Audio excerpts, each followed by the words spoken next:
और साथ में अमन बेटा संदीप भैया के सुपुत्र हैं बड़े बेटा, और माला डाल करके स्वागत कर रहे हैं। भगवान की कृपा बनी रहे। जब चेला ने देखा कोई भोजन नहीं बना रहा है, सब राम राम जप रहे हैं, मुझे भूख तो बहुत तेज लगी है, क्या करूं, जो मिल जाए वही खा लूं, पर है क्या खाने के लिए कुछ नहीं।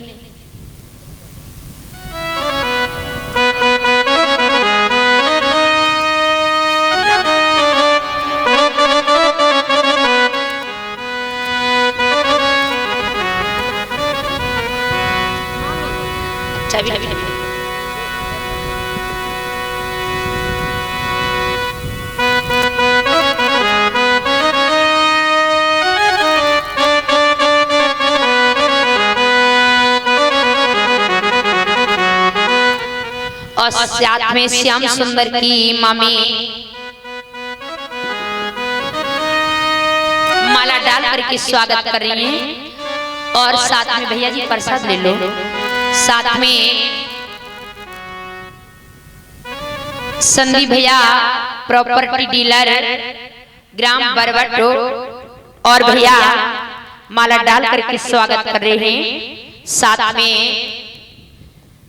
201 रुपये दक्षिणा भेंट कर रहे हैं। साथ में ललित सुप्रिया संदीप भैया की बेटी माला डाल करके स्वागत कर रही हैं। भगवान की भक्तों पर कृपा बनी रहे। ठाकुर जी महाराज करते रहे कृपा। बोली गोविंद भगवान की। प्यारे भक्तों, तो आज वो चेला गुरुजी के पास आया, बोला गुरुजी क्या बात है, आज आश्रम पर भोजन क्यों नहीं बन रहा है। गुरुजी ने कहा बेटा तुम्हें नहीं मालूम, आज एकादशी है तो सभी ने व्रत बनाया है, तुम भी व्रत कर लो। उसने कहा गुरुजी ये बताओ आपके और भी तो चेला होंगे। हाँ बेटा चेला तुम्हारे बहुत है, तो गुरुजी उन चेलाओं से व्रत करवा लो। अगर हमने एकादशी का व्रत आज कर लिया तो कल मुझे द्वादशी देखने के लिए नहीं मिलेगी। तो गुरुजी ने कहा तुझे इतनी भूख लगती है कि हाँ कि गुरुदेव ये तो सब भगवान की कृपा है। अच्छा तो कोई बात नहीं, जाओ आज आश्रम पर भोजन नहीं बनेगा, ले जाओ आटा दाल जंगल में जाओ भोजन बनाना। और बेटा याद रखना भगवान का भोग लगाना मत भूलना, भगवान का भोग लगाना। तो आज चेला ने आटा लिया, दाल ली, बर्तन कठौती रस्सी बाल्टी लेकर आया, जंगल में लकड़ी बीन करके लाया और जल भर करके लाया, जंगल में भोजन बनाने लगा। भोजन बना लिया। अब उसने सोचा गुरुजी ने कहा बेटा भगवान का भोग लगाना मत भूलना, क्या करूं भोग कैसे लगाऊं। अरे गुरुजी तो बस घंट लिया हिला देते हैं कि लग गया भोग, मैं कैसे भोग लगाऊं। भोजन परस लिया, आंखें बंद करके बैठ गया, बोला कि मेरे राम चले आओ, सीता राम चले आओ, मेरे भोजन का भोग लगाओ।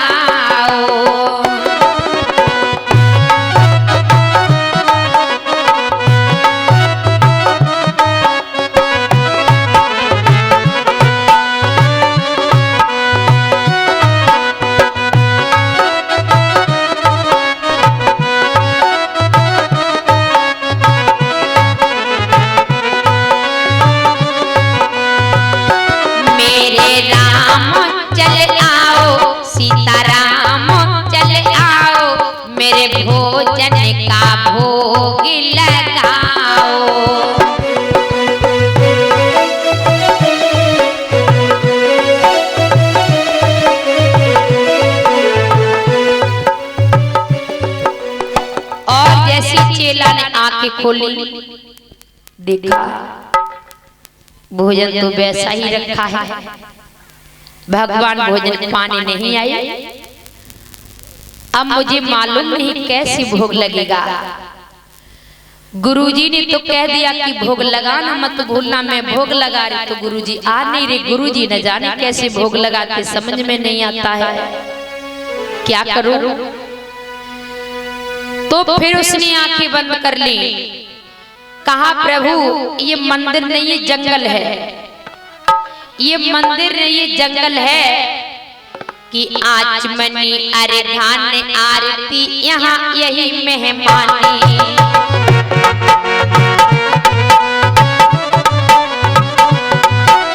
आचमनी अरे धान आरती यहाँ यही मेहमानी।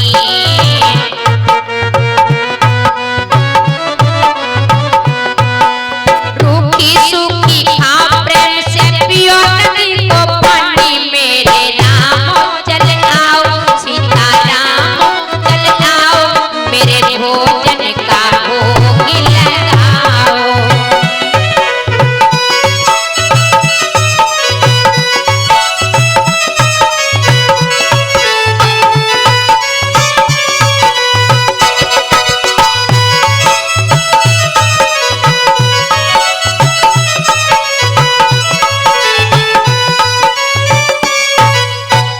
प्यारे भक्तों, फिर चेला ने आंखें खोली तो क्या देखा, भोजन वैसा ही रखा है, प्रभु फिर भी नहीं आए।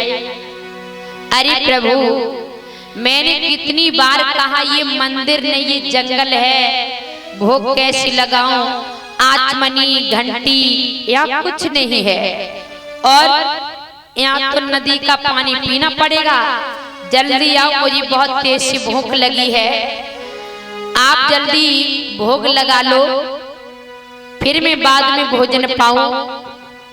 भगवान फिर भी नहीं आए। तो चेला ने कहा लगता है प्रभु आपको मालूम नहीं है। क्या नहीं मालूम? कि भूल करोगे यदि तज दोगे भोजन रूखे सूखे।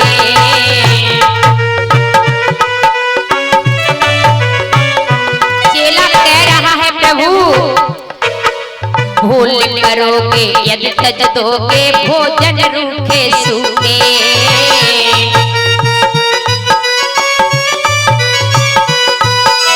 एकादशी आज मंदिर में, एकादशी आज मंदिर में बैठे रहोगे भूखे मेरे राम चल आओ, सीता राम चल आओ, मेरे भोजन का भोग लगाओ।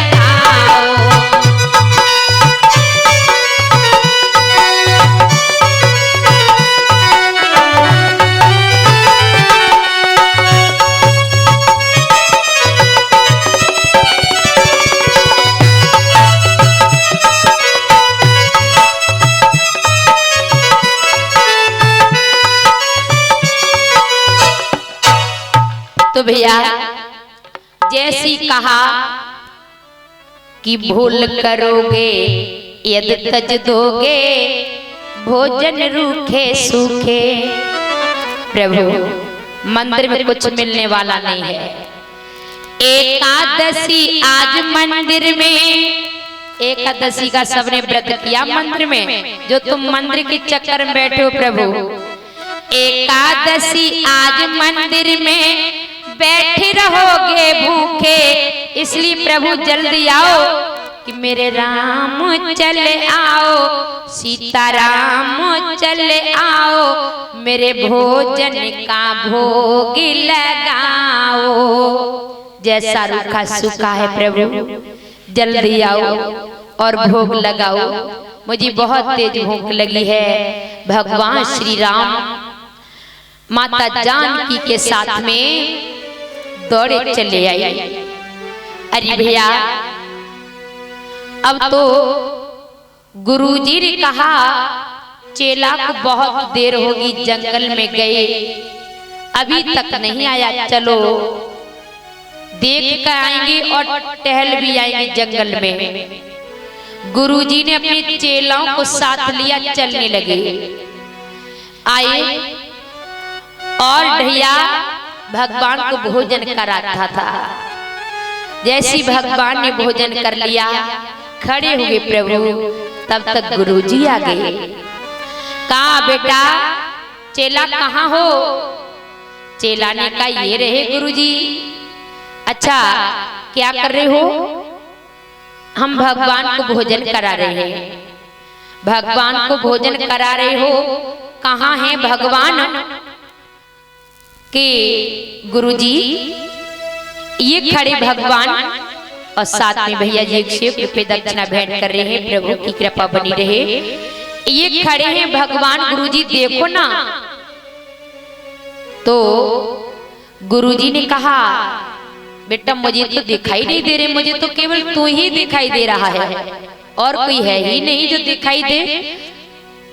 तो चेला ने कहा प्रभु ये बताओ आप मुझे दिखाई देते हो तो मेरे गुरुजी को दिखाई क्यों नहीं देते हो? राम ने कहा बेटा मैं उसी को दिखाई देता हूँ जो सरल होता है, जिसके अंदर छल कपट अभिमान देश ईर्ष्या क्रोध ये सब नहीं होता है, जो सरल होता है मैं उसी को दिखाई देता हूँ। चेला ने कहा गुरुजी ऐसे भगवान दिखाई नहीं देंगे, बता रहे हैं हम उसी को नजर आते हैं जो सरल होता है। आप सरल नहीं हो इसीलिए दिखाई नहीं दे रहे हो, दर्शन करो तो सरल भाव बनाओ। इतने बच्चों को सुनकर गुरुजी रोने लगे, कहने लगे प्रभु मैं कैसा संत हूँ, सारा जीवन निकला जा रहा है भगवान का भजन करते करते, मुझे अपने जीवन में भगवान के दर्शन नहीं हो पाए। ये मेरा चेला है, 2 दिन के लिए मेरे पास आया, मैंने इसे भोग लगाना नहीं सिखाया, सिर्फ इतना ही कहा बेटा भोग लगाना। इसने आपको पा लिया। प्रभु आप मुझे क्षमा कर दो, आज मुझे अपनी शरण में ले लो प्रभु, आपके सिवाय मेरा कोई संसार में नहीं है। जैसी संत जी का भाव बिल्कुल सरल हो गया तो भगवान गुरु जी को नजर आए, दिखाई दिए। अब तो गुरु जी दौड़ कर आए, राम के चरणों में प्रणाम किया, कहा प्रभु आप मुझे क्षमा कर दें। और अपने चेला को गुरुजी ने अपने हृदय से लगा लिया। परीक्षित जी महाराज, गुरुजी ने चेला को हृदय से लगा लिया, कहा बेटा मेरा सारा जीवन निकला जा रहा भजन करते करते, मुझे भगवान के दर्शन नहीं हो पाए, मुझे तुम्हारी जैसा चेला क्या मिल गया, मुझे भगवान के दर्शन हो गए। बेटा अगर तुम मेरे जीवन में मेरे चेला बन करके नहीं आते तो मेरा जीवन यूं ही बीत जाता, शरीर छूट जाता, मुझे भगवान के दर्शन नहीं हो पाते। तो गुरुजी ने कहा प्रभु लोग कहते हैं कि गुरु चेला को परमात्मा से मिलाता, पर आज हम कह रहे हैं कि चेला गुरु को परमात्मा से मिलाता है। आज मेरे चेला ने मुझे परमात्मा से मिला दिया, भगवान ने आशीर्वाद दिया और भगवान तो वहां से विदा हो गए। तो भगवत प्रेमियों, भगवान भी उसी के पास जाते हैं जो सरल होता, जिसका भाव होता है, उसी के पास जाते हैं। भगवान तो सिर्फ भाव की भूखे हैं। इस तरह से चेला ने भगवान को पा लिया और उसे भगवान का आशीर्वाद प्राप्त हुआ। अरे भगवत प्रेमियों, भगवान कन्हैया की तो सारी दुनिया पूजा करती है, संसार पूजता है। भगवान श्री कृष्ण की एक भक्ति हुई जिसका नाम कर्माबाई था।